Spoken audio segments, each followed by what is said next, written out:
Olá, bom dia a todos, bom dia Rio Grande do Sul, 11 horas e 34 minutos. Hoje é segunda-feira, dia 20 de julho. Veja agora os destaques de hoje. Flagrante de assalto violento. A vítima tenta reagir e o criminoso joga ela no chão. Já já os detalhes. Alerta máximo na saúde, com mais de 90% dos leitos de UTI ocupados. Será que teremos lockdown em Porto Alegre? Enquanto isso, a Serra se prepara para receber o Grenal. Você é a favor ou contra a realização da partida? Entre na nossa página no Facebook e responda. E a vacina contra o coronavírus chega ao Brasil. Na capital, as doses para teste de eficiência serão aplicadas em voluntários nos próximos dias. O SBT Rio Grande, a sua companhia na hora do almoço e que vai até a 13h, já está no ar.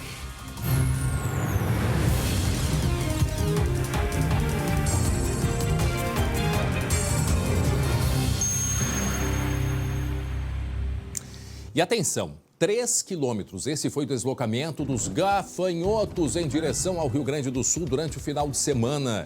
E o calor favorece a chegada da nuvem de insetos. Ao vivo, a gente vai atualizar sobre a localização das chamadas langostas, né, lá na Argentina. E a gente confere a previsão do tempo com a Estael Cias. Até quando a gente vai ter esse veranico de julho? A gente vai a um rápido intervalo e nós voltamos em seguida com muitas informações até 13h. Te espero. Até já.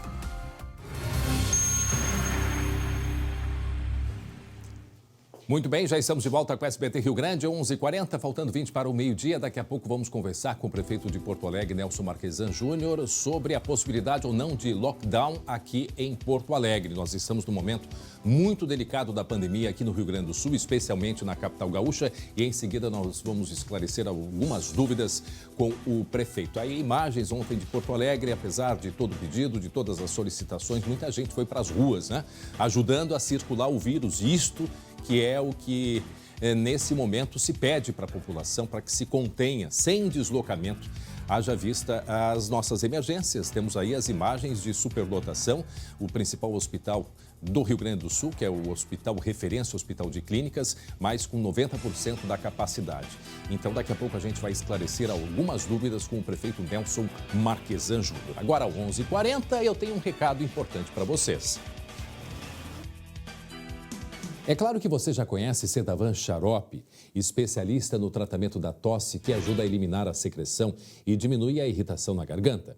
O que você ainda não sabe é que agora chegou o Sedavan Muki, o mais novo integrante da família Sedavan. Sedavan Muki é um comprimido efervescente de acetilcisteína com vitamina C, que ajuda a dissolver o muco, auxilia na redução da secreção das vias respiratórias e ainda tem ação antioxidante e propriedades anti-inflamatórias. Preste atenção, Sedavan Muki é a única acetilcisteína efervescente que possui vitamina C e que dissolve em até 1 minuto e mais. Tem um agradável sabor amora. Você precisa conhecer. Você encontra Sedavan Muki nas principais farmácias do Brasil. Sedavan Muki, a única acetilcisteína com vitamina C. Muito bem, falávamos da pandemia no Rio Grande do Sul, pois com vagas de UTI se esgotando e a contaminação do coronavírus cada vez mais rápida aqui no estado, a Prefeitura de Porto Alegre considera, sim, adotar o lockdown. Preste atenção. A capital já serviu de exemplo no controle da pandemia. Agora vê o avanço da doença nas ruas e hospitais. 90% dos leitos de UTI ficaram ocupados em Porto Alegre. A taxa com pacientes infectados pela Covid-19 passou dos 40%. O cenário é grave, tanto que a Sociedade Rio-Grandense de Infectologia fez um alerta e sugeriu medidas ainda mais severas na região metropolitana. A Prefeitura da capital não descarta o lockdown nos próximos dias. Ou diminuímos a circulação, ou nos encaminhamos para um lockdown. Este especialista do Grupo Hospitalar Conceição é contra o fechamento total das atividades econômicas na capital. Ele destaca que o melhor remédio para forçar a redução dos casos é a consciência da população. Fazer um lockdown específico em Porto Alegre e ainda seguir recebendo demanda de outros municípios, nós não vemos muito sentido nesse momento. mas quero deixar aqui um apelo para a população, quem tem acima de 60 anos e que faz parte do chamado grupo de risco, que permaneça em casa, e quem precisa trabalhar, tome todos os cuidados. A cidade registrou nos últimos dias os índices mais baixos de isolamento social desde o começo da crise. Neste sábado, ocorreu a morte de número 200 por causa do novo coronavírus. O futebol ainda sofre com os impactos da pandemia. O futuro do Campeonato Gaúcho é incerto. O clássico Grenal foi vetado pela Prefeitura de Porto Alegre. As equipes terão que subir a serra e jogar em Caxias do Sul, uma cidade que também está com alto risco de contágio. O Rio Grande do Sul tem 18 regiões classificadas na bandeira vermelha, o que representa 90% das regiões do estado. É o maior número de bandeiras vermelhas desde o início do distanciamento controlado em 10 de maio. Bom, o governo do estado recebeu 59 pedidos de reconsideração da classificação preliminar das bandeiras do distanciamento controlado. Então, hoje o gabinete de crise vai analisar todos esses pedidos e decide sobre o mapa definitivo que passa, então, já a valer a partir de amanhã. Há informações que dentro de 10 dias o governo do estado deve outorgar aos prefeitos que tenham mais liberdade de decisão com relação às restrições nos seus municípios. Isso está sendo discutido. E uma coisa que é importante, a gente viu a opinião ali do diretor-presidente do Grupo Hospitalar Conceição, não vê positivamente o fechamento total de Porto Alegre. Isto só reforça uma coisa, da importância e da responsabilidade que cada um de nós tem neste momento com relação aos protocolos, aos cuidados em relação ao coronavírus. A questão é muito polêmica no futebol, a decisão, em princípio, partida que deve acontecer na quarta-feira. Sobre isso a gente vai conversar mais a partir de agora, porque está chegando a hora do esporte.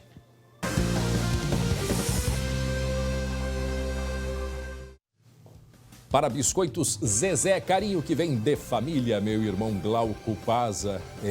Depois a gente vai falar sobre o Dia do Amigo, que hoje é o Dia do Amigo.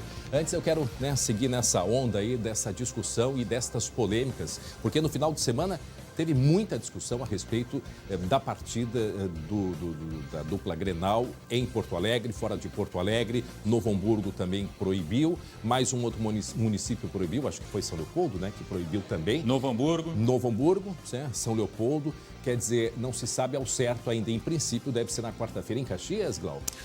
Olha, André, bom dia a todos. Pois é, hoje é o Dia do Amigo e não deixa de ser o Dia da Incerteza. Só que este é mais um dia da incerteza. Por quê? Temos vários jogos programados, mas confirmados nem tanto, em se tratando de Campeonato Gaúcho. E o final de semana, olha, foi cheio, mas cheio também de discussões, de polêmicas, de muita incerteza e pouca definição. As coisas foram acontecendo muito aos poucos. O Internacional chegou a treinar nesse final de semana. Olha só o trabalho que foi feito no Beira-Rio. Higienização, Beira-Rio logicamente fechado. Os atletas do Internacional treinaram dentro do estádio que deveria sediar o clássico desta quarta-feira às 9h30 da noite. Deveria, porque a Prefeitura de Porto Alegre, como falou o Chemali, vetou o jogo e o clássico está subindo então para Caxias do Sul. Só que é o seguinte, não é o único jogo da rodada, Longe disso. Nós teríamos uma rodada cheia. Então, nesta quarta-feira, além do Grenal, nós teríamos também, teremos, Ipiranga e Esportivo. Só que onde? São Leopoldo poderia ser o jogo, só que o prefeito de São Leopoldo diz o seguinte, aqui só joga quando o Aimoré mandar. Jogo de fora não vai vir para cá. Então, é uma questão que está em suspenso. Pode ser na Serra Gaúcha. Na quinta-feira tem o Clássico Caju, está confirmado para o Alfredo Jaconi, Caxias do Sul, 11 horas da manhã. E tem São Luís e São José em Bento Gonçalves, na Montanha dos Vinhedos. Você veja que tem muito jogo na Serra, porque a Serra autorizou, pelo menos na teoria está tudo autorizado, esses jogos lá. E por isso que esses jogos saíram de alguns locais e foram para a Serra Gaúcha. O Clássico Brapel, cancelado. Seria também neste meio de semana. E lá em Pelotas teve uma situação de um jogador do Pelotas que teve resultado positivo e depois treinou, teve contato com outros jogadores. Então vai ter que haver uma quarentena para a realização do jogo. Imagina ter um surto, Além de afetar os companheiros, afetar os adversários. É realmente uma situação bastante complicada. Não, e toda a equipe que se mobiliza para isso também, né, Glauco? Quer dizer, não gente são envolvida, né? Exato, não é apenas o grupo de jogadores. Só de 2 times, pelo menos da dupla Grenal, uma média de 200 pessoas, né? É verdade. E para fechar, ainda teríamos Novo Hamburgo e Aimoré, só que tem o seguinte, né? Novo Hamburgo e Aimoré jogariam também em São Leopoldo, só que o prefeito, como eu disse antes, só se o Aimoré fosse o mandante. Nesse caso, o Aimoré é o visitante. Mas aí, se ele é o mandante, o prefeito autoriza? O prefeito autoriza. Porque chama Diz que atenção. o time da casa pode jogar. Pois é, chama atenção isso, sabe por quê? Porque ontem nas redes sociais o prefeito Ari Vanazzi pedindo para que médicos e profissionais da saúde se inscrevam, porque o hospital está ficando com dificuldade de atendimento, porque muitos profissionais estão ficando doentes. Né? Então é uma situação muito crítica lá em São Leopoldo. E é uma confusão realmente grande, porque o jogo sendo na Serra, o Clássico Grenal, por exemplo, tem gente ameaçando entrar na justiça para proibir o jogo, afinal de contas, está tanta coisa restrita, porque poderia haver um jogo, né? É complicado. O azar de tudo isso é que juntou na semana mais delicada, onde temos o maior número de internações, a situação mais difícil, pelo menos até esse momento, relacionada à pandemia. E no Facebook, nas nossas redes sociais, tem lá, né, Glauco, uma enquete para as pessoas participarem, não é verdade? Nós pedimos a participação até porque é um termômetro, né, para saber exatamente qual é a opinião do torcedor. Olha só aí, por enquanto, 65% estão contra, né, a realização dos jogos. Isso. E principalmente o Grenal, que é o nosso maior clássico, que envolve maior torcida. 35% a favor, e temos várias mensagens aqui, tá? A gente pode ler algumas, inclusive. É o caso do Iago Brook, que tá... O Jô Santos, vamos lá. O Jô não, a Jô, né? Deve ser a Jô Santos. Ju Santos. Ju Santos, exatamente. Cadê teu óculos? Não, eu tô sem óculos, viu, André? Tô sem óculos. E a Ju diz o seguinte: futebol, na situação em que estamos, não é nada prioritário, enquanto milhões estão trancafiados dentro de casa, à mercê de um auxílio, que de emergencial não tem nada, impedidos de trabalhar, passando necessidade, outros milhões morrendo em hospitais.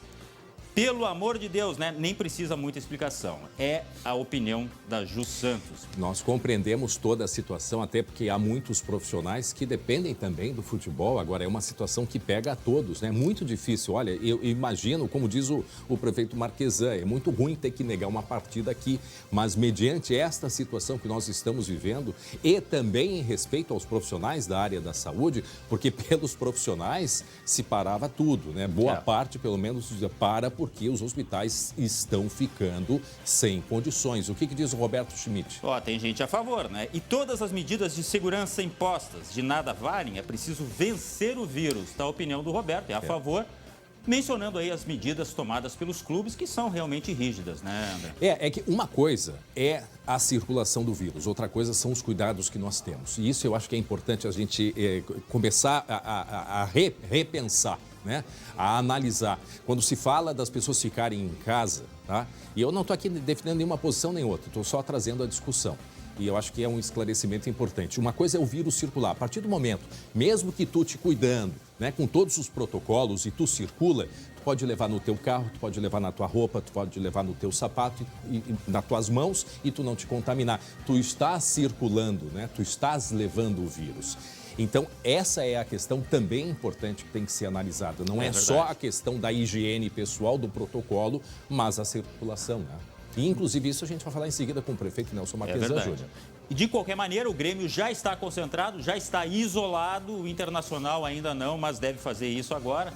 Né? À tarde já tem treino, quarta-feira previsto o Grenal em Caxias, André. Porque essa era a discussão justamente de levar todo esse grupo, né, para Caxias, uma vez que o Internacional, né? Beira-Rio já estava todo preparado com isso, né? É verdade. Bom, mas daqui a pouco, enfim, a gente vai ter mais esclarecimentos com o prefeito de Porto Alegre e vamos tratar dessa questão da Covid, né, em seguida. Bom, sobre o Dia do Amigo, eu quero te dar um abraço. Hoje é o Dia do Amigo, Glauco.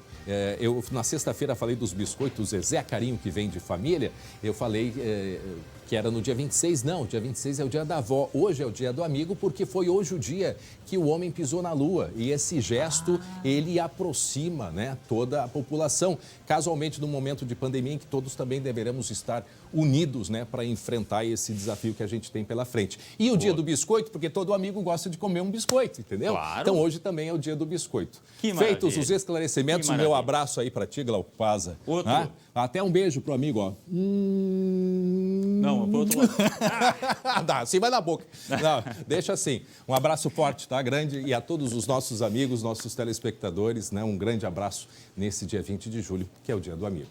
Um abraço, Glauco. Um abraço. Olha só, você vai ver ainda hoje por onde andam os gafanhotos, hein, Glauco? Os nossos amigos. Gafanhotos, pois é.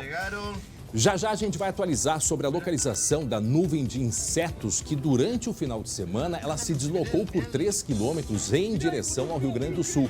Nesse momento, a distância, me ajuda, Estael Cias, cerca de 130 quilômetros de distância, onde eles estão da fronteira com o Brasil. Pela altura, pelo que eu vi, dá em Uruguaiana agora. Eles desceram um pouco, tá ali na linha de Uruguaiana. O perigo que eles oferecem atacam a agricultura de uma maneira absurda. E eles viajam muito rápido, cerca de 100 km por dia.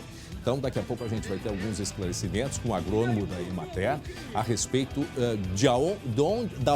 onde que eles estão e os preparativos para o Rio Grande do Sul, se caso eles de fato vierem para cá. Agora, a imagem do carro cruzando esta nuvem, ela é impressionante. Essa nuvem deve ter diminuído um pouco, não se sabe o tamanho, mas muitas atitudes, né, muitos procedimentos já foram tomados com inseticidas e, pelo que sabemos, até então 4 aviões estariam prontos aqui no Rio Grande do Sul para colocar inseticida, se eles, inseticida, não sei se é o termo adequado, mas daqui a pouco o agrônomo da Emater vai esclarecer para a gente como enfrentar também esses nossos amigos gafanhotos, que aqui de amigo não tem nada, porque afinal de contas eles consomem com uma lavoura de uma maneira assim incrível. Em seguida a gente traz os detalhes. Muito bem, 11h55, agora faltando 5 para o meio-dia. O SBT teve acesso a dados exclusivos sobre uma realidade triste no Rio Grande do Sul. Desde 2014, 145 crianças foram assassinadas aqui no estado. Eu repito, desde 2014, 145 crianças assassinadas no Rio Grande do Sul e as razões são as mais diversas. Mas entre elas, abandono, violência doméstica e o tráfico de drogas. Infâncias perdidas para a violência.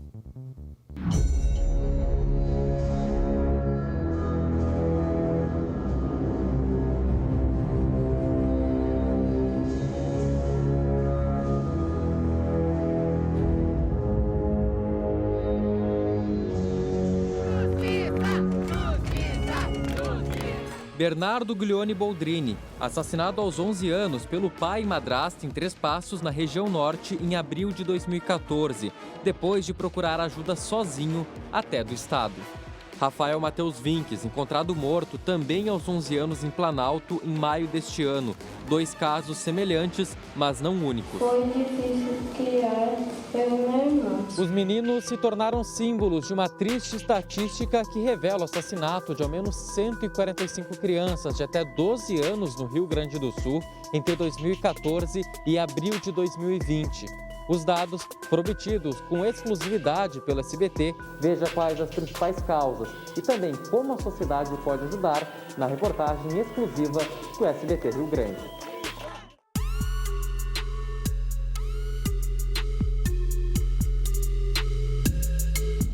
E a reportagem completa a gente confere amanhã aqui no SBT Rio Grande. Olá, Lucas Abate. São números que assustam a gente. 145 crianças mortas de 2014 para cá, não é, Lucas? Bom dia. Pois é, André. Boa tarde a ti, boa tarde a todos que nos acompanham. Amanhã essa reportagem completa, trazendo os dados por ano e também como a sociedade pode ajudar, porque é um número que realmente choca. Quando a gente fala em caso Bernardo, caso Rafael, são 2 casos que ganharam mais notoriedade e a gente não imagina que por trás existem outras 143 crianças que foram assassinadas nesse mesmo período de 2014. Esse recorte foi proposital, André. 2014, que foi o ano em que aconteceu o caso Bernardo, até 2020. ouvinte do caso Rafael. Então, esses 2 meninos que ganharam um rosto, ganharam uma voz frente à violência contra as crianças, existiram tantas outras que não tiveram essa mesma oportunidade, essa mesma repercussão. Então, foi provocado por isso que eu fui atrás desses números e a gente vai trazer essa reportagem mostrando essas histórias de crianças mortas pela violência doméstica, por crimes sexuais e também pelo tráfico de drogas. Pois é, e amanhã então a reportagem desses casos todos, um número que impressiona quando a gente põe no papel, né? 145 crianças que morreram no Rio Grande do Sul, Lucas, vítimas de violência doméstica. Essas crianças, na maioria dos casos, viviam que situação, hein, Lucas? André, pelos dados da Polícia Civil, a maior parte está ligada, sim, à violência doméstica. Muitas vezes, casos como o do Rafael, em que aconteceu, ao que tudo indica pelas acusações do Ministério Público, morto pela mãe dentro de casa, mas muitos, André, em conflito entre pai e mãe, pai e madrasto, esses conflitos familiares em que as crianças acabam sendo vítimas desse tipo de crime. Meu Deus. Em segundo lugar, os crimes sexuais, quando crianças acabam sendo, até mesmo no contexto familiar, abusadas sexualmente e depois, até como uma forma de esconder esse crime, acabam sendo assassinadas. Em um número menor, mas igualmente chocante, né, André? As crianças vítimas do tráfico de drogas. Como a gente mostrou aquele caso, por exemplo, que aconteceu na rua Paulina Zurenha, nesse ano ainda, um menino de 1 ano de idade morto em um ataque aleatório. Estava no Outros colo, casos né? que aconteceram, um lá no Rubem Berta, que o alvo era o pai da menina e não pouparam ninguém que estava no carro, e uma criança também de 1 ano foi morta. Então, todos esses casos a gente vai detalhar e também provocar, André, principalmente isso, provocar as medidas que a sociedade, o Estado, a polícia podem tomar para tentar reverter essa triste realidade. E olha só, 70% dos casos, né, envolvendo violência, principalmente violência sexual, eles têm a ver com o núcleo familiar. Elas acontecem, essa violência, dentro de casa. Como, por exemplo, Lucas, preste atenção nesse caso que eu vou contar agora, de uma babá que foi presa, suspeita de torturar crianças na cidade de Pinheiro Machado. A delegada Caroline Terres está ao vivo e conversa com a gente sobre este caso. Doutora Carolina, boa tarde, doutora. Conta um pouquinho para a gente desse caso terrível, Pinheiro Machado, isso, né? Isso, Pinheiro Machado, aconteceu aqui na região da Campanha. Sim. E então essa senhora que cuidava de 4 crianças, ela era paga por uma senhora que é prostituta, ela não podia cuidar dos filhos e deixava com essa mulher cuidando, né, dos filhos, e ela acabou por torturar, né, 2 dessas crianças, um menino de 8 anos e a menina de 10 anos. E essas... É uma situação bem grave. E isso aconteceu quando que ela foi presa e como é que a polícia teve acesso a isso? Foi alguma denúncia, doutora? Na verdade, por volta de 1 mês atrás, essa criança teria tentado fugir de casa, o que nos gerou desconfiança, e nós pedimos que o Conselho Tutelar começasse a acompanhar essa família. Meu Deus. Em razão disso, eu acho que ela já estava receosa, né? E acabou levando essa criança no hospital na quarta-feira à noite, porque estava com a perna quebrada. Então, a Brigada Militar acionou, né, a Polícia Civil. Nós fomos imediatamente lá e aí os próprios médicos já se assustaram com o estado de desnutrição dessa criança, que pesava metade do peso corporal para a idade dela, tinha diversas queimaduras, mordidas, cortes, né? E aí essa criança foi levada para Rio Grande. Nós começamos, não foi presa em flagrante, porque eles negavam que fosse ela por medo, né? E aí essa criança foi levada, nós já retiramos os outros 3 da casa, né? E aí posteriormente eles falaram, né? Tanto de 14 quanto de 10 falou que ocorria dentro dessa casa. E aí nós solicitamos a prisão, né? E então já conseguimos aí na sexta-feira, por volta de 1 da manhã, nós conseguimos já efetuar a prisão dessa mulher. Ela já estava com as malas prontas para fugir, né, da casa. Meu Deus. O meu colega Glauco tem uma pergunta para a senhora, doutora. Não, eu queria saber Sim. se existe envolvimento, doutor, se ela era envolvida com drogas e Como é que se tipifica um crime desses? Qual é a motivação, se é que existe, né? Pois é, e quantos crimes em um só estão nesse caso aí? Na verdade, as crianças narram que sim, que ela usava crack dentro da casa, né? Talvez por isso que ela ficasse mais violenta ainda. E nesse caso ela vai ser, tanto ela quanto a mãe, só que a mãe na forma omissiva, né? Elas vão responder pelo crime de tortura na forma castigo. Doutora, dias atrás eu ouvi do Ministério de Direitos Humanos sobre esse momento de pandemia que há muitas crianças sofrendo trancadas dentro de casa e que é fundamental que as pessoas se atentem a isto. Então, esse pedido que eu faço para a senhora, até para relatar o que vem acontecendo aí nessa sua região aí da campanha, esse número tem aumentado nesse período. O que a senhora tem observado? Todas as formas de violência acabam se intensificando, né, a partir do momento que as pessoas têm que se deparar, né, com um confinamento. Né? Então, eu acho que tem que haver um maior entendimento, né, entre essas pessoas e tem que haver a denúncia, né? Agora, a Polícia Civil tem feito diversas formas de campanha, aí a questão da máscara roxa, a questão do X vermelho na mão, né, como se encontra aí nas farmácias. E eu acho que as pessoas têm que estar atentas, né? Crianças, que elas não eram muito vistas nas ruas de Piratini, mas acabavam de vez em quando saindo. Então, eu acho que as pessoas têm que estar atentas, ver uma criança que não está bem nutrida, que está mal cuidada, algum grito, algum choro, denunciar. Né? Eu acho que a gente pode estar atento a isso.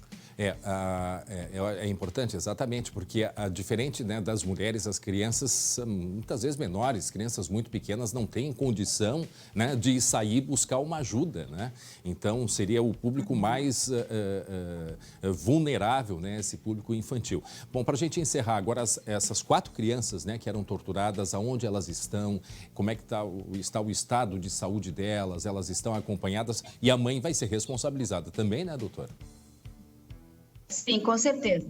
Essas crianças estão agora numa outra cidade, né, com a avó materna, né, e caso não se adaptem lá, elas vão acabar indo, né, para adoção, mas esperamos que estejam bem lá com essa avó, né. O Ministério Público já está tomando as devidas providências para o cuidado das crianças e graças a Deus saíram desse inferno que vivemos. Tá certo. Doutora Carolina Tegres, obrigado pela entrevista. Nós estamos mostrando aí, inclusive, as ferramentas usadas para essa tortura, né, de 4 crianças. É muito difícil a gente falar e principalmente a gente mostrar isto, mas é um alerta importante que a gente faz. Como dissemos aí, muitos casos vêm acontecendo entre 4 paredes, principalmente nesse momento de confinamento, de pandemia, e muitas crianças têm sofrido, como essas 4 aí. Imagine, usava chave de fenda, criança com o dedinho machucado, mas o que é isso? Um martelo também era utilizado. Por quanto tempo que ela não ficou eles ficaram nas mãos dessa pessoa que fazia isso, né? E junto a mãe que delegou a uma terceira para cuidar, quer dizer. Então, o pedido que a gente faz, fiquem atentos, qualquer sinal, busquem orientação, denunciem. Isto é um papel extremamente importante de qualquer pessoa que desconfia ou que escuta algum choro ou que estranha que uma criança está escondida. Então, é um apelo, um pedido que todos nós fazemos. Muito bem, 12:06, 13 graus a temperatura nesse momento aqui. 13 graus a temperatura, pode só. Não, acho que tem alguma coisa errada, porque nós estamos no veranico de julho. Vamos descontrair um pouquinho, vamos mudar de assunto. Vamos falar do tempo, vamos falar desse calor que a gente deve ter aí nos próximos dias. A gente vai... É daqui a pouquinho? Daqui a pouquinho, então. É daqui a pouquinho que a gente vai falar sobre a previsão do tempo. E olha só. Ainda hoje nós também vamos falar sobre uma esperança de cura em meio a tantas notícias difíceis, né? A esperança de cura da Covid-19. A vacina contra o coronavírus chega ao Brasil. Esta vacina, ela foi produzida na China, né? E o voo chegou ontem de madrugada a São Paulo e começa agora a distribuição. Aqui em Porto Alegre, as doses para teste de eficiência, né? Elas vão ser aplicadas em voluntários nos próximos dias, nesta primeira fase em funcionários, em trabalhadores na área da saúde exclusivamente. E há pouco também eu li sobre a vacina de Oxford, que é produzida lá na Inglaterra, já se tem bons resultados. A grande expectativa é que a gente consiga que essa de Oxford esteja já à disposição até o final do ano. A de Oxford também está sendo testada, né? Uma parte está sendo testada aqui no Brasil com voluntários também ligados à área da saúde, mas daqui a pouco a gente fala sobre a vacina. Agora sim, é hora da gente falar da previsão do tempo.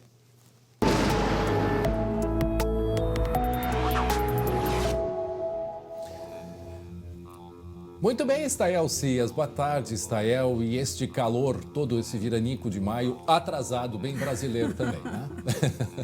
Verdade. Depois de tanta chuva, depois de tanta umidade, depois de tanto frio, finalmente uma trégua, especialmente para aquelas áreas que foram afetadas pelas cheias, pelas enchentes. É um momento importante que a gente tenha essa trégua realmente na chuva, especialmente porque trouxe muitos prejuízos.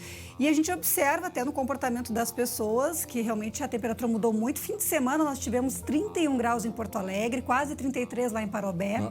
Então um calor generalizado e que vai se repetir nestes próximos dias. A gente tem a influência de um bloqueio atmosférico, que é uma massa de ar seco e quente que favorece esse período mais prolongado de temperatura alta, que deve se estender pelo menos até a quinta-feira. Então serão vários dias seguidos com a presença do sol. Vocês têm como a produção colocar para a gente que um mapa para mostrar o vento que tem um papel importante aí no comportamento da temperatura.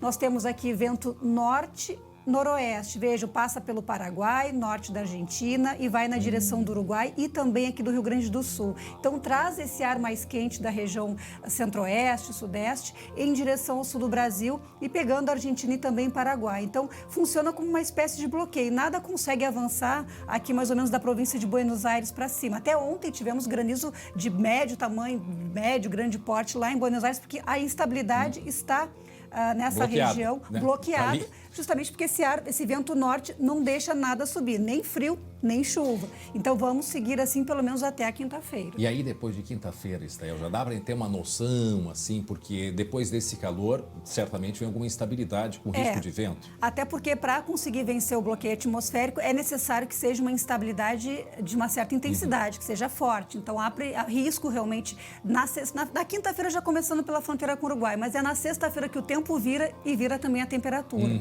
Então a gente ainda está no inverno, ainda volta a fazer frio e isso deve acontecer já na sexta-feira, essa troca brusca do calor para o frio, com uma tarde muito fria, especialmente na sexta-feira com chuva.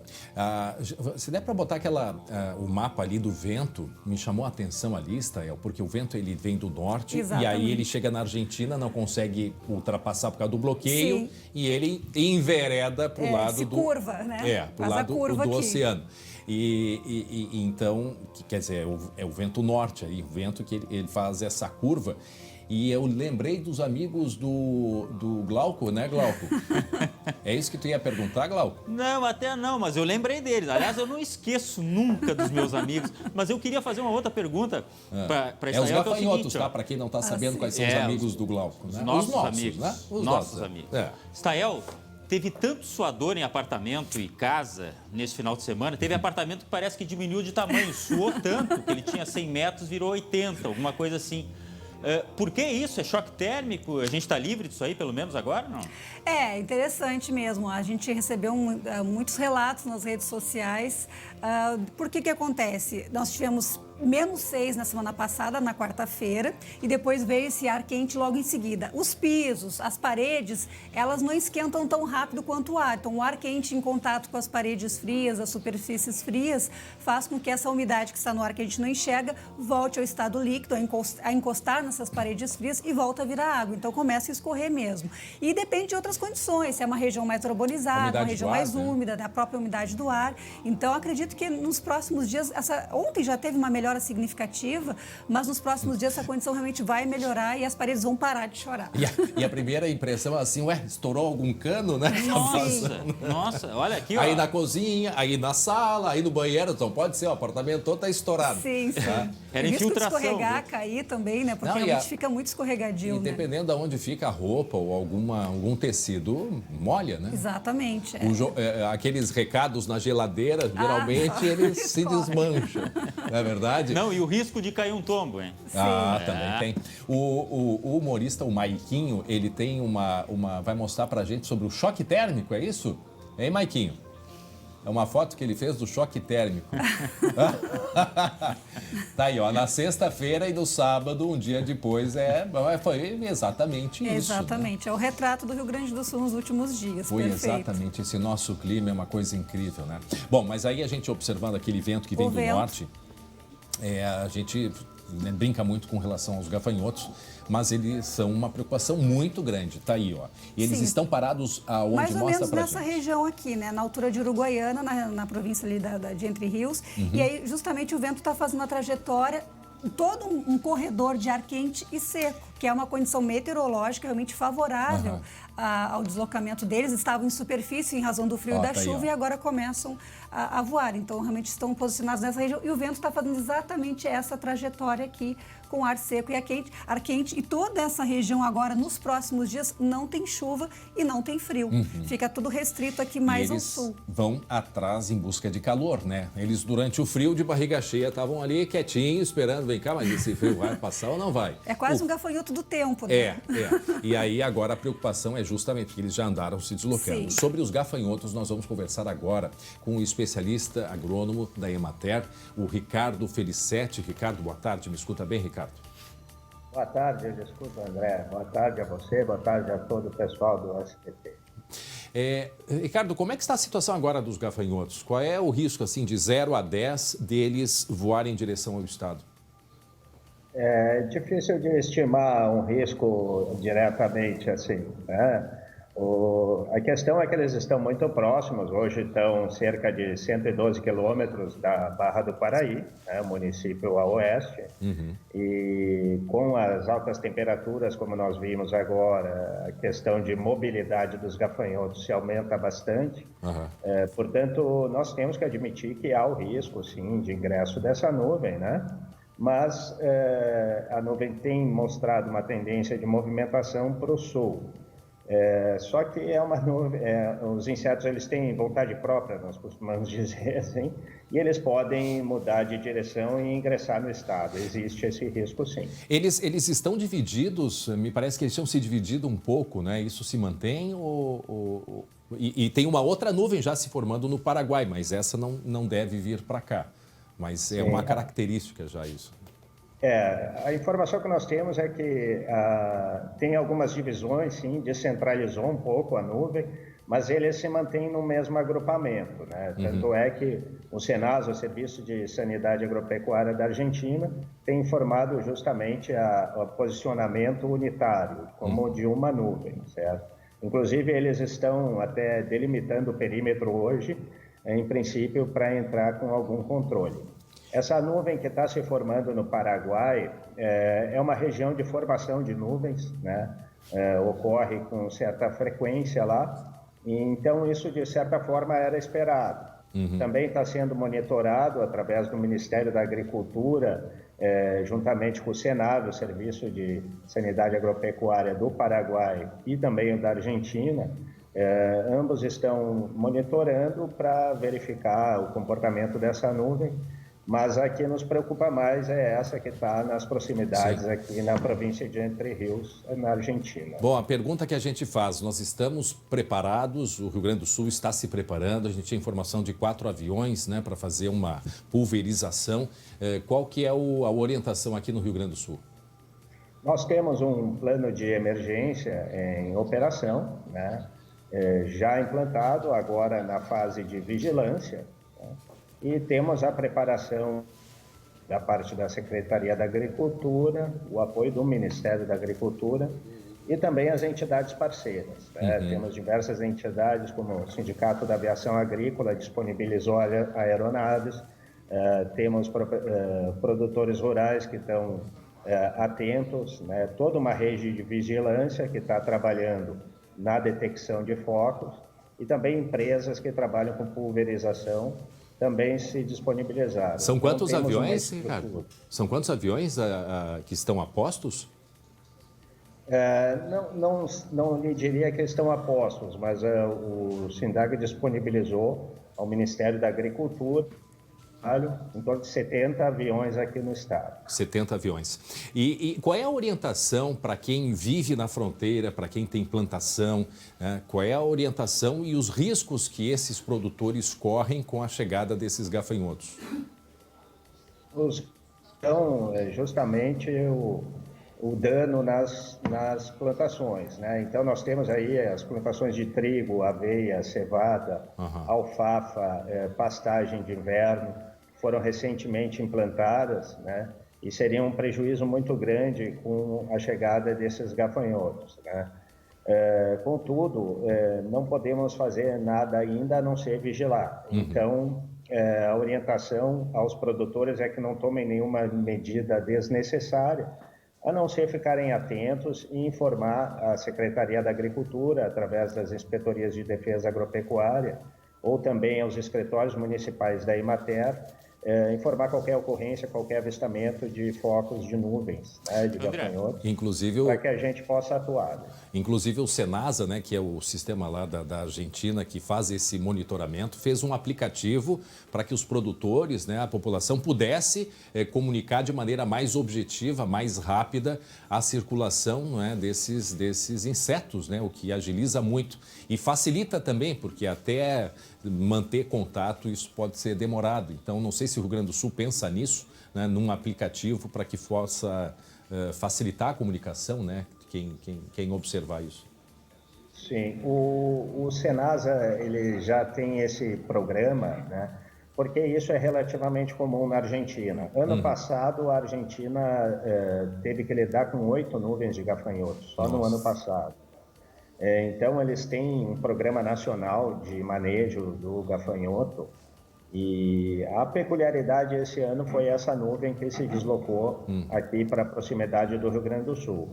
Sem dúvida, nós vamos estar utilizando todas as ferramentas de comunicação mais ágeis possível, né, no sentido de conseguir comprovar as comunicações. Inclusive, temos um funcional com um WhatsApp e os produtores podem encaminhar quando tiverem algum surto nesse sentido. Até se o senhor puder deixar esse número depois para a gente, seria importante. A minha colega Estael Cias, meteorologista, e também o Glauco Paza, tem uma pergunta para o senhor. Estael. Bom, doutor Ricardo, naquele outro momento em que a nuvem se aproximou, nós vimos um período prolongado de estiagem, era um cenário meteorológico um pouco diferente, mais prolongado, mais persistente. Agora nós tivemos chuva, tivemos enchente, tivemos muito frio. Isso não mudaria de alguma forma o deslocamento deles? Isso teria algum impacto nessa retomada do deslocamento deles? Seria tão rápido como estava sendo antes? Ou isso não tem nenhum impacto nessa movimentação que se estimava que era de 100 quilômetros por dia? A movimentação deles é muito influenciada pela temperatura, né, e pela umidade e também o vento, né? O vento não determina o rumo deles, mas auxilia. Portanto, depois de um período de latência, vamos dizer assim, em que eles tiveram que se resguardar do frio, esses gafanhotos, permaneceram com baixa mobilidade, né, em função das baixas temperaturas. Agora nós presenciando um aumento nas temperaturas, é bem possível e provável que essa mobilidade se acentue, inclusive com o deslocamento que eles realizaram agora durante o fim de semana de 30 quilômetros, né, demonstrando exatamente que a mobilidade se aumentou. Então, temos sim essa previsão, né, de que haja esse aumento. Não sabemos precisar, é impossível precisar o quanto eles vão se deslocar ou para onde, né? Mas as estimativas ficam claras em função do vento, orientação do vento e o direcionamento que a nuvem tem sido tomada através dos monitoramentos, né? Portanto, nós temos que estar atentos, sim, a elevação da temperatura predispõe à movimentação dos gafanhotos e isso pode trazer mais risco para o Rio Grande do Sul. Glauco Pazza. Não, só queria saber se tem dados já concretos, se diminuiu um pouco com aplicações de produtos lá na Argentina, porque eu vi imagens de produtos sendo aplicados, não sei se são atuais. E adianta diminuir a nuvem a partir do momento que eu imagino que a procriação seja muito rápida também, né? Sim, os dados que nós temos é que a Argentina conseguiu entrar com uma aplicação aérea que resultou em 15% a 30%, né, de efetividade no controle, e eles conseguiram fazer algumas aplicações terrestres, porque a região ali onde se encontra a nuvem é de muito difícil acesso, então estava difícil de acessar a nuvem para o controle. Isso é importante fazer o controle, diminuir a população, porque se estima aí em torno de 40 milhões de gafanhotos por quilômetro quadrado de nuvem, né? Uma nuvem que tem uma estimativa em torno de 10 quilômetros quadrados. Qualquer ação que você faça vai resultar em diminuição dos danos que essa nuvem vai fazer. E uma das preocupações maiores realmente é a questão da postura desses gafanhotos e a formação de novas gerações. A própria estratégia deles de migrar é justamente para ocupar novos habitats, novos locais e com isso colocar os seus descendentes. Então, além da nuvem, nós temos que tomar cuidado justamente com as crias, né, com a procriação do gafanhoto nas regiões onde ele visita. Por isso que o plano de manejo tem que ser muito bem pensado, tanto na supressão do surto, como também no tratamento da área após a infestação dos gafanhotos. Tá certo. Se puder deixar então com a nossa produção um número de telefone que a gente vai divulgando para que as pessoas, né, da fronteira possam comunicar aí se enxergarem os gafanhotos. Eu agradeço o Ricardo Felicetti, agrônomo da Emater. Obrigado pela entrevista. Uma boa tarde. E agora, Estael, lá onde eles estão, não sei se está frio ou está calor, acho que pega... Não, pega o ar quente também. O ar quente lá também está né? abafado. Quer dizer, eles estão soltinhos por lá. Estão com todas as condições. O tempo está bom para gafanhoto, resumindo é isso, a condição meteorológica é para isso. Bom, André, hoje é dia do amigo, como você falou. Então, quer um presente para mim? Tem um presentinho para ti hoje. Mas olha que coisa nossa boa. Amizade, nesse quase um ano de parceria aqui no nosso clima. Olha então, que legal. espero que tu goste para selar nossa amizade aqui. Tá de longe, né? Aqui, eu posso abrir o presente? É um chocolate, Estael? O que é? Tô curioso. É um chocolate. Opa. É para tu tomar todos os cuidados nessa pandemia. Não, pode ser verdade isso. Deixa eu virar de costas aqui. Olha o que eu ganhei. Atenção. Olha aqui, ó. Estão vendo aqui, ó? Ó o gafanhoto aqui, ó. Aqui, ó. E até com as iniciais, ó. André Hard. Ó, gostei, Estael. Ó. Muitos beijos. Olha só, tá aqui. Você consegue ver o gafanhoto aqui, ó? Olha aqui, ó. Os olhinhos aqui dele, ó. Aqui, ó. Viu só? Gostaram? Eu gostei, viu? Olha só, gostei. Muito obrigado, Estael Cês. Tá aí os gafanhotos que a gente, ó, espero que só fique aqui na máscara, tá? Só na máscara. Espero que só fique aqui na máscara. Muito legal, gente, olha só. 12h25, eu tenho um recado importante para vocês.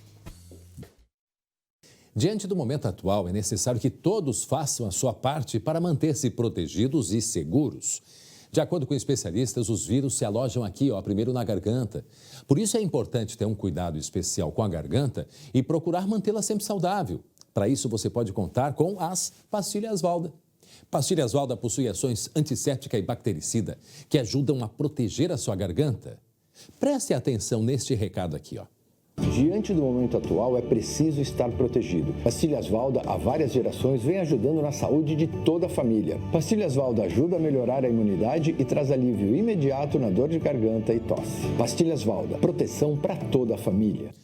Viu só? Pastilhas Valda ajuda a melhorar a imunidade, evitando o contágio de alguns tipos de viroses, de gripes e também de resfriados. Você encontra pastilhas Valda à base de própolis, de gengibre, de vitamina C, de timol e eucaliptol, que trazem alívio imediato na dor, na irritação de garganta e também na tosse. Pastilhas Valda, proteção para toda a família. E você encontra pastilhas Valda a preços promocionais na rede de farmácias associadas. Quero mais uma vez mostrar aqui a minha máscara. Estael já me disse que ela está higienizada e não se esqueçam sempre para colocar a máscara só pelas laterais, pelo elástico e aqui o meu gafanhoto na máscara. Muito obrigado, Estael Cias. Agora eu vou guardar aqui direitinho. Bom, gente, 12:27.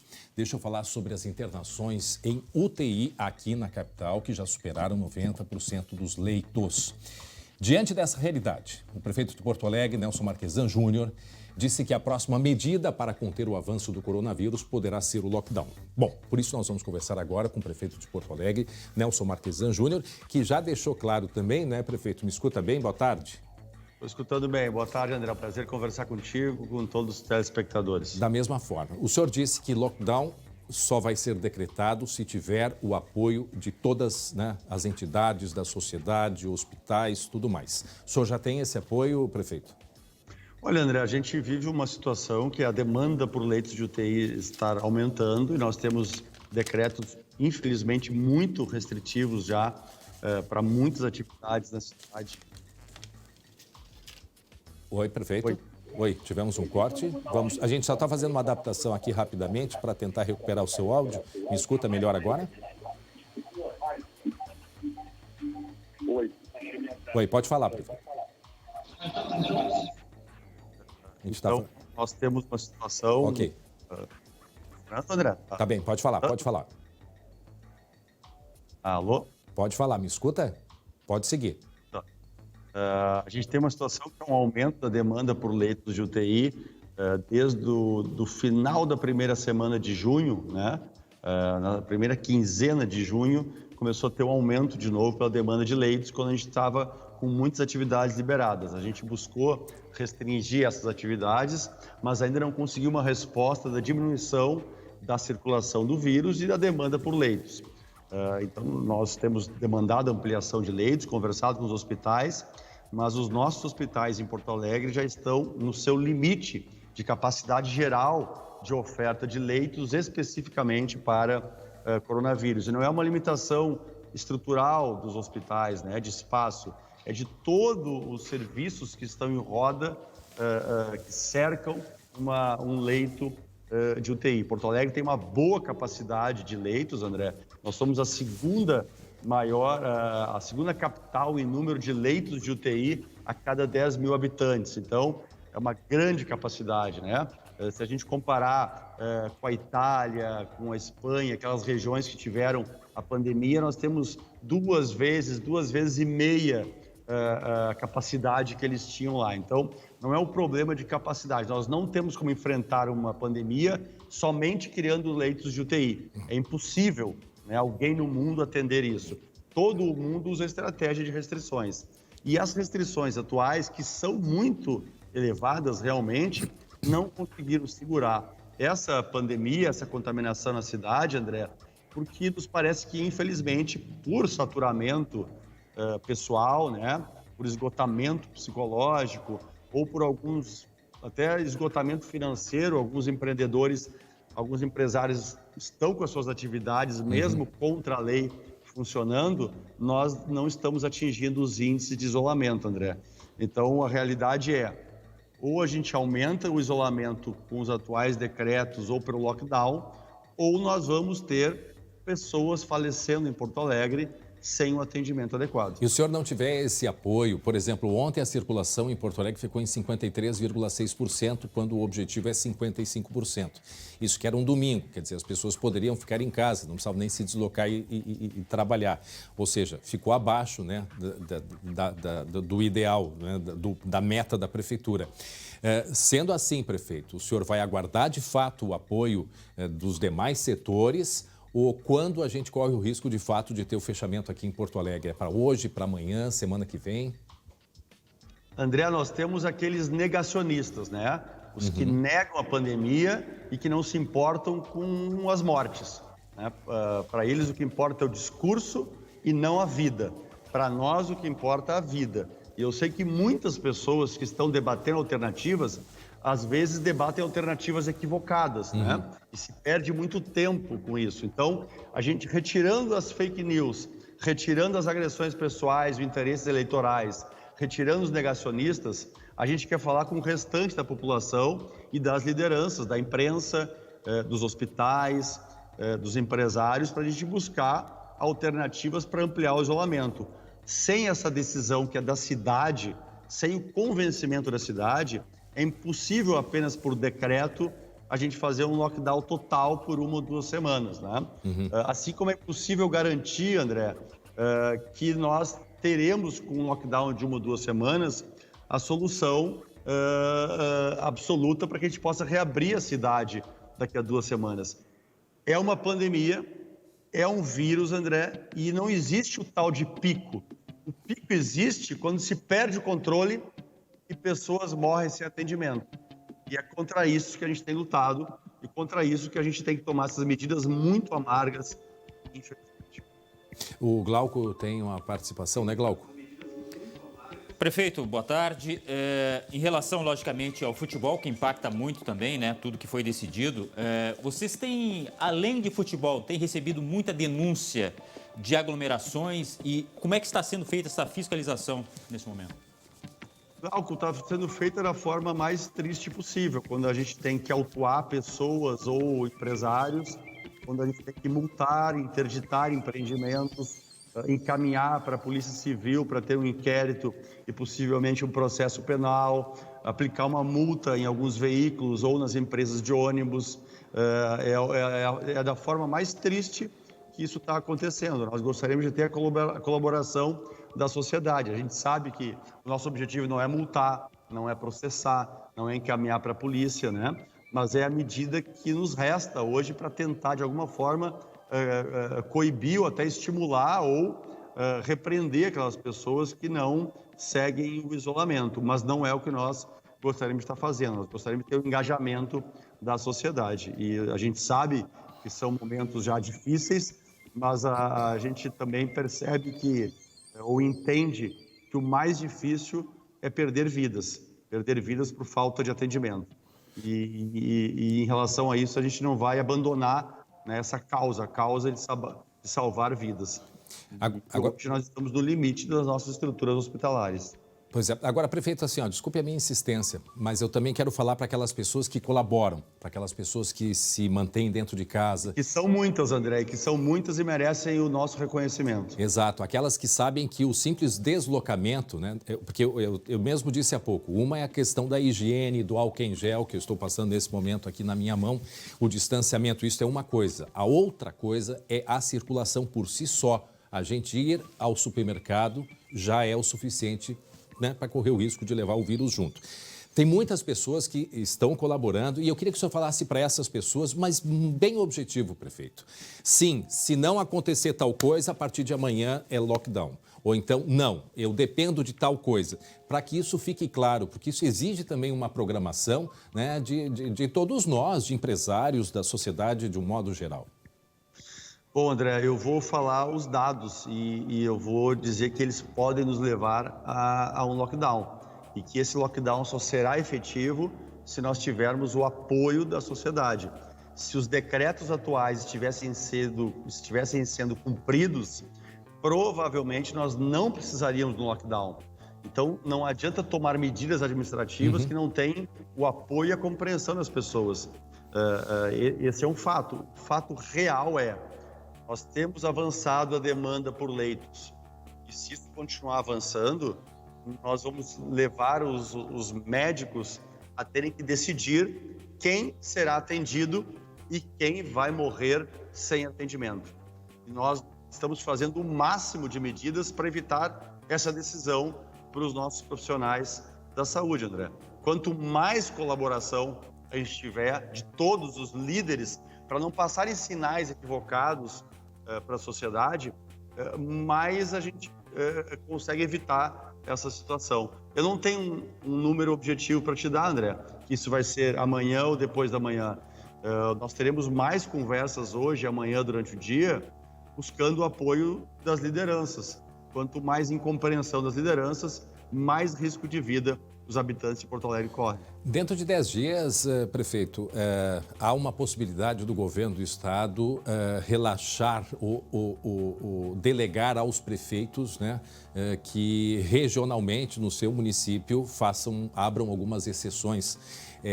O que o senhor pensa disso a respeito dessa possibilidade, né, de delegar ao prefeito? O que isso pode ocasionar, na sua opinião? O senhor tem conversado muito com o governador Eduardo Leite. Olha, me parece que não chega a ser um relaxamento, né? Me parece que é uma divisão de responsabilidades para que questões específicas dos municípios sejam tratadas pelos gestores locais que têm mais informações. É evidente que quando se tiver gestores mais irresponsáveis ou menos corajosos, há um risco da gente ter um aumento da contaminação. Por outro lado, se tivermos gestores mais competentes, mais corajosos, que busquem soluções, podem ter medidas mais adequadas a cada município. Do ponto de vista de gestão, é uma medida correta, né? Do ponto de vista de consequências, a gente vai ter que esperar aí a capacidade e a consciência de ser humano, né? E a coragem de cada gestor público local. Bom, só o termo relaxamento que eu usei, eu quis dizer no sentido do prefeito ter a possibilidade, né, de abrir mais possibilidades ou não. Foi relaxamento nesse sentido. Sim, eu entendi. Apenas para. E uma outra questão, prefeito, se fala muito nas questões humanas de medicamentos. Sabemos que agora chegaram medicamentos comprados do Uruguai, né, aqui para o Rio Grande do Sul. Como é que está essa questão? O Hospital de Clínicas, eu vi hoje, são mais de 400 profissionais que estão afastados por causa da Covid. O prefeito de São Leopoldo, seu colega, está pedindo nas redes sociais fazendo um chamamento para que profissionais se apresentem, porque o Hospital Centenário está com um número de profissionais caindo. Qual é a situação hoje, né, para se manter fora os leitos, mas a questão humana, profissional mesmo? Olha, a dificuldade primeiro, contratar profissionais, achar o volume de profissionais capacitados e que desejam trabalhar numa UTI com pacientes de Covid, né? O desejo, a oferta do mercado e a capacitação, porque é uma unidade de muito desgaste e estresse, né? O segundo profissionais que acabem não se contaminando, ou na sua vida privada, ou na sua atividade profissional. Como tu bem disseste, no Hospital de Clínicas temos centenas aí de profissionais. 430, eu acho. Pois é, e isso sem somar os outros hospitais da cidade que também devem ter profissionais contaminados. Então esse é um dos grandes gargalos, André. Mas eu queria usar o exemplo de um carro, né? Por mais freios que a gente coloque num carro, paraquedas, airbag, tem um limite da velocidade que é seguro. A gente pode botar todas as estruturas de segurança para frear e parar esse carro, ou o volume ilimitado de airbags, mas há uma velocidade, é a mesma coisa que o vírus. Não adianta argumentar que tem que colocar UTIs, nós já temos um grande volume de UTIs, que tem que colocar EPIs, que tem que lavar as mãos, tudo isso ajuda. Todas as estruturas de frenagem e de airbags de um veículo ajudam para a segurança.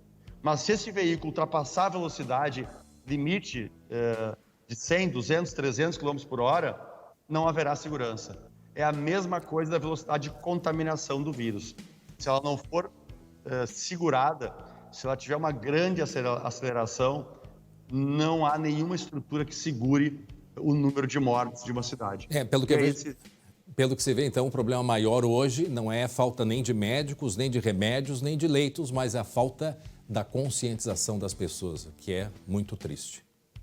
É a falta da gente ter estruturas para diminuir a circulação. E não adianta só o governo mandar, né? Okay. A gente precisa que os empresários orientem as pessoas assim, que a imprensa transmita essa informação como vocês estão fazendo, que os formadores de opinião, os hospitais possam divulgar mais essas informações. A gente sabe, André, que tem um grupo que vai usar isso politicamente e vai continuar negando a pandemia. Mas não é a eles que eu estou me referindo agora. Eu estou me referindo à maioria da população que quer, sim, por uma consciência humanitária, salvar vidas. Tá certo. Obrigado, prefeito Nelson Marquesan Júnior, pelas informações. E a gente está Boa tarde. E a gente tem feito, sim, o nosso papel, como disse o prefeito, de orientar, de pedir, e mais que quem nos acompanha, que olhe para o seu vizinho, para o seu sobrinho, para o seu primo, que ajude a conscientizar essas pessoas, que a gente, né, trata de começar de uma vez por todas a se cuidar, evitar circular.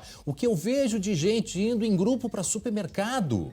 Quer dizer, por que não vai um só da família? Não, tem que mãe, pai, filho, periquito, papagaio e por aí vai. Quer dizer, são pequenas ações. Pô, André, mas tu tá falando isso de novo? Tô falando isso de novo porque os números estão aí.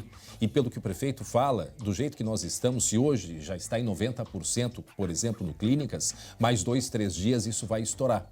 Né?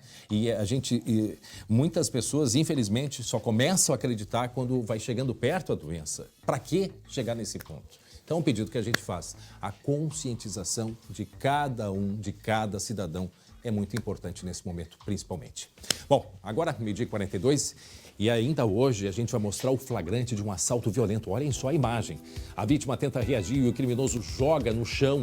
Já você vai saber os detalhes. Está aí na imagem. Está ali a vítima caminhando perto do carro, aí o homem se aproxima e aí começa a luta corporal.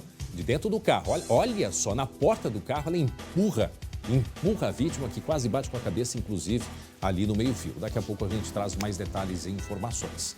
O ministro da Cidadania, gaúcho Onyx Lorenzoni, anunciou pelo Twitter que está com o coronavírus. Glauco Paza.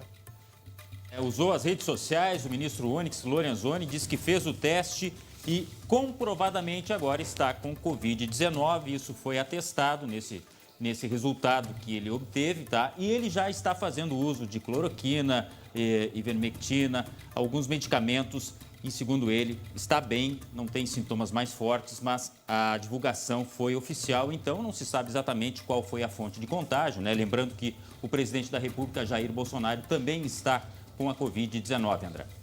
Não se sabe, né? É difícil da gente saber, mas pode ser até mesmo naquele ambiente ali junto à presidência da República. Obrigado, Glauco. E olha só, vamos até a Caixa Econômica Federal, até a frente de uma agência da Caixa, porque o Lucas Abate tem informações sobre o auxílio emergencial, não é mesmo, Lucas?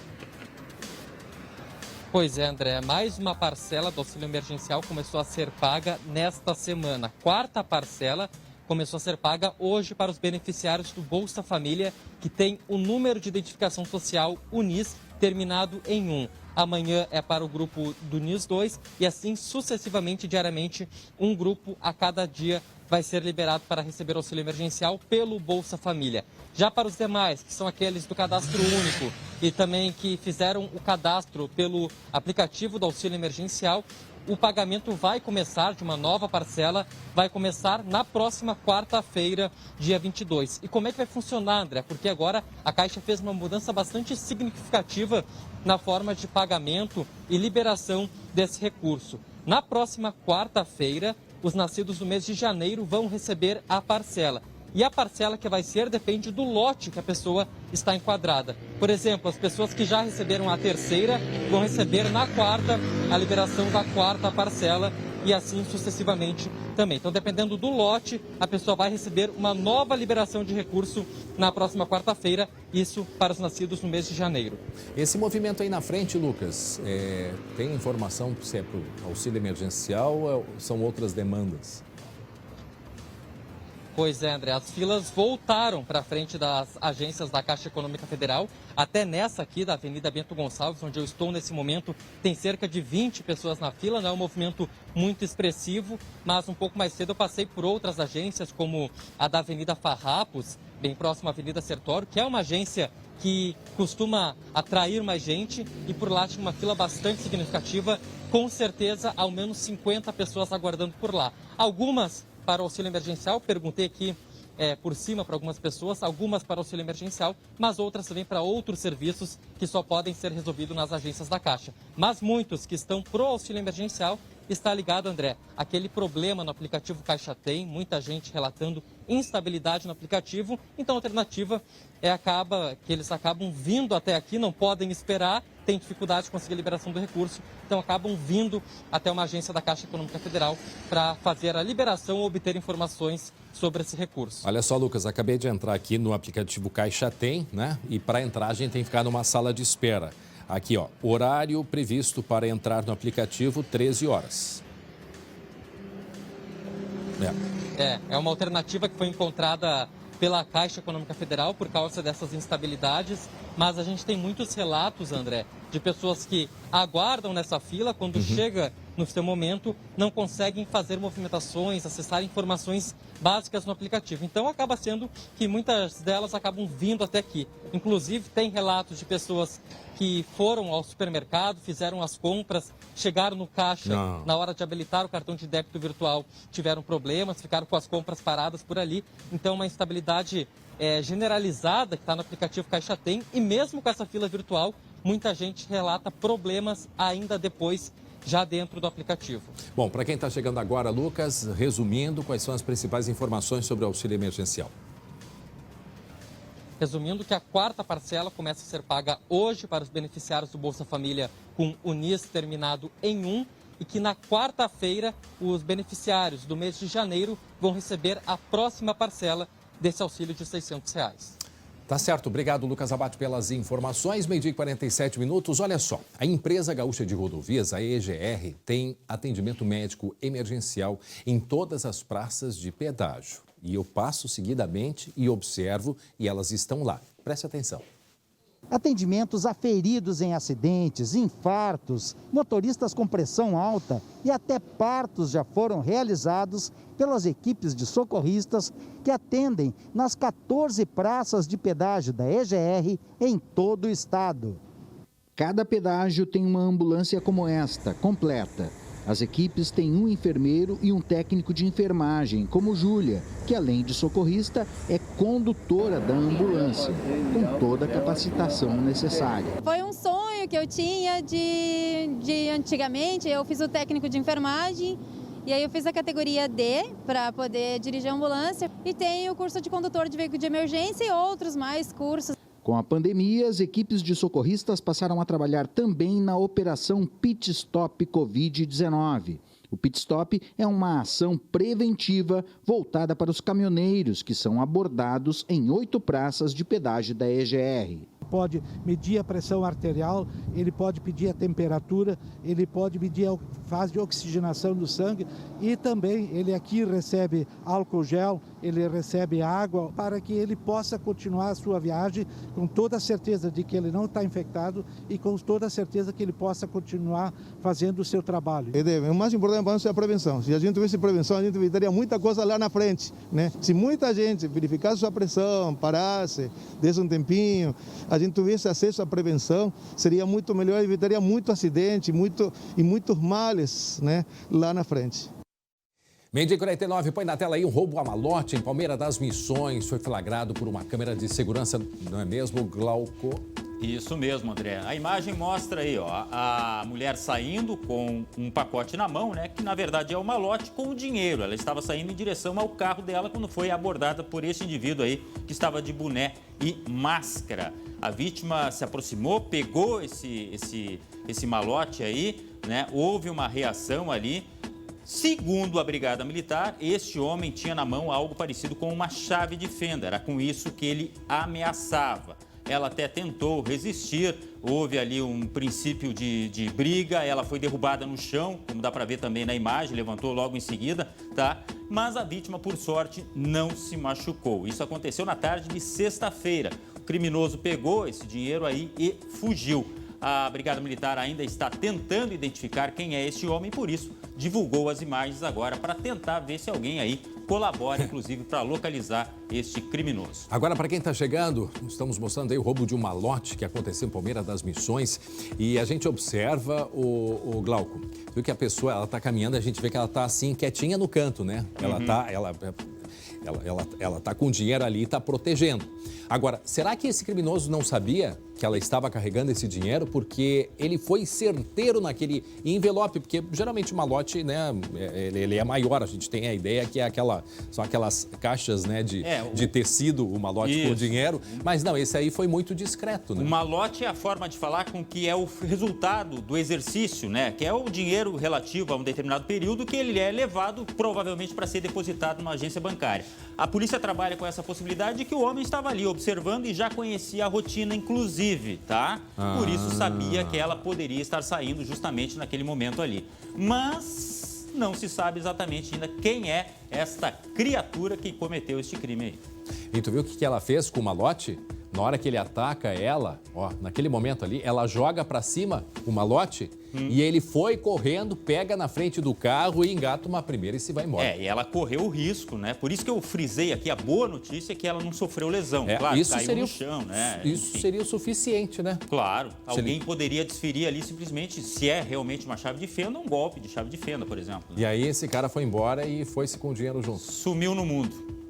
Quem souber de notícia, por favor, ajude. Não se sabe, não tem detalhes do valor, né, que estava Não, também não. Agora, o que, né, vale sempre a orientação, né? Vai andar com dinheiro, tem que ter muito cuidado. Olha, nos dias de hoje, andar com dinheiro na rua, claro que não dá para responsabilizar a pessoa que está com dinheiro, lógico que não.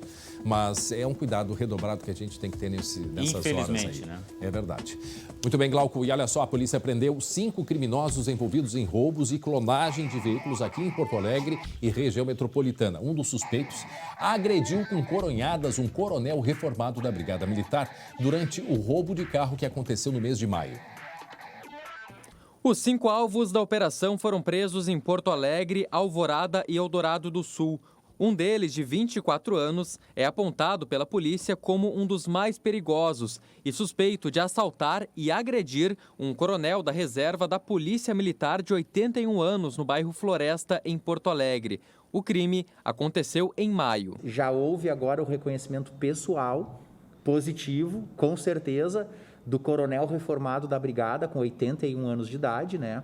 Que apontou ele como sendo o autor do roubo da sua caminhoneta. Já havia sido preso por nós em novembro, no dia 7 de novembro de 2019, com um carro roubado em Porto Alegre, já adulterado, clonado de placa, na Freeway. Segundo a polícia, os criminosos agiam em duplas e atacavam principalmente idosos e mulheres. Depois do crime, os carros eram estacionados em alguma rua por até 24 horas, para evitar a prisão caso o veículo tivesse um rastreador por GPS. Eles têm uma preferência de bairros para agir, né? Até porque eles conhecem aquele bairro, eles sabem, por exemplo, onde as polícias fazem as rondas, sabe onde ele pode roubar, por onde ele pode fugir sem ser interceptado ou dar de cara com uma viatura da Brigada Militar ou da Polícia Civil. Ele deixa o carro estacionado na rua, escondido, 24 horas para verificar se não tem rastreador, se a polícia não vai recuperar o carro. Chama a atenção dos policiais os antecedentes dos criminosos. O homem preso em Alvorada, com apenas 19 anos, já é um velho conhecido da polícia. Embora 19 anos, tráfico, homicídio, porte de arma. Muito bem, 12h54, nós perguntamos na nossa página do Facebook quem é a favor e quem é contra a realização do Grenal esta semana em Caxias. Qual é o resultado, hein, Glauco? Como é que está o andamento aí da nossa pesquisa? Pois é uma disputa à parte, né? Mas é uma disputa que ninguém gostaria de estar fazendo. A gente está perguntando, você é a favor, é contra? Afinal de contas, qual é a posição? A gente pode ver aí o resultado, por enquanto. A gente pediu a participação no Facebook oficial do SBT, né?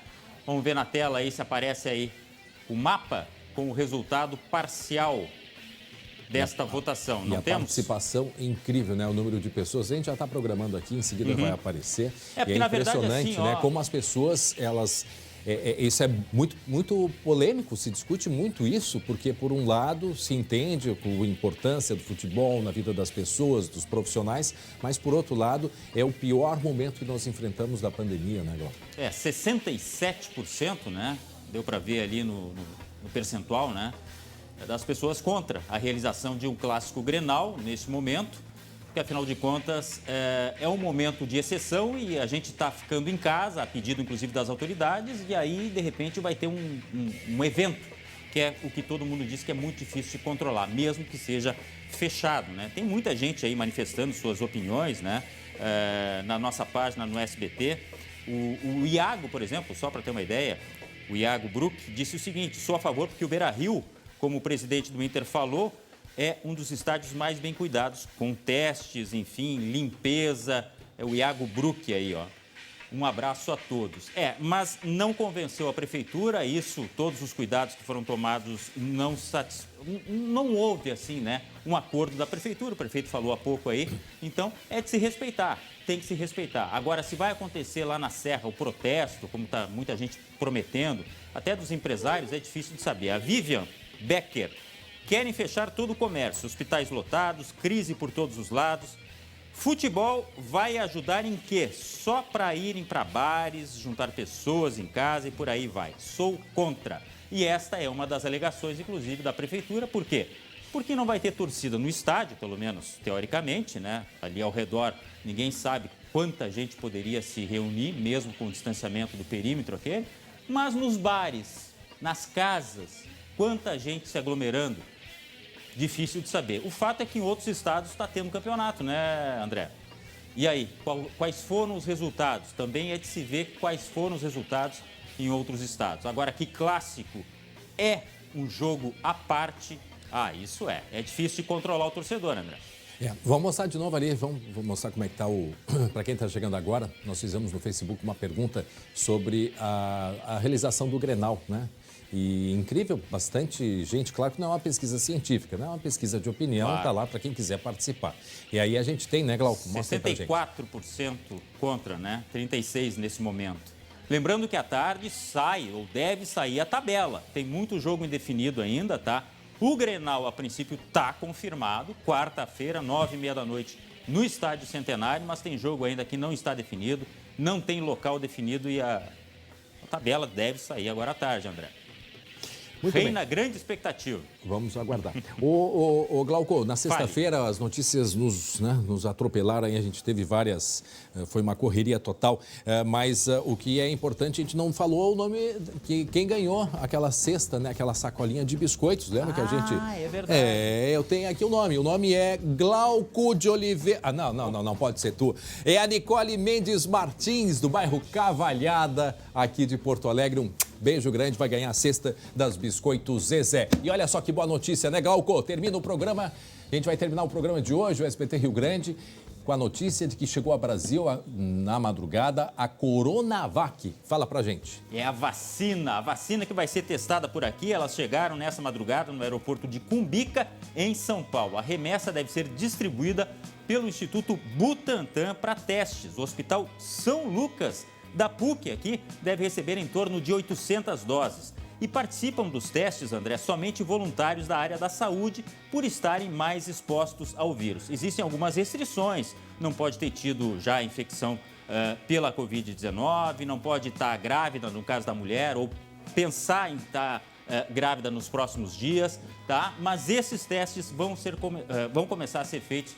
em seguida também aqui no Rio Grande do Sul, André. E a de Oxford também tem sido um sucesso, pelo que se tem apresentado aí os últimos resultados. Que coisa boa, é o que mais a gente quer, essa vacina de uma vez por todas, que chegue o quanto antes. Esperamos, né, até o final do ano, já que não dá para ser antes, mas pelo menos até o final do ano, que a gente já tenha em mãos e consiga todo mundo se vacinar, não é verdade, Glauco? É verdade.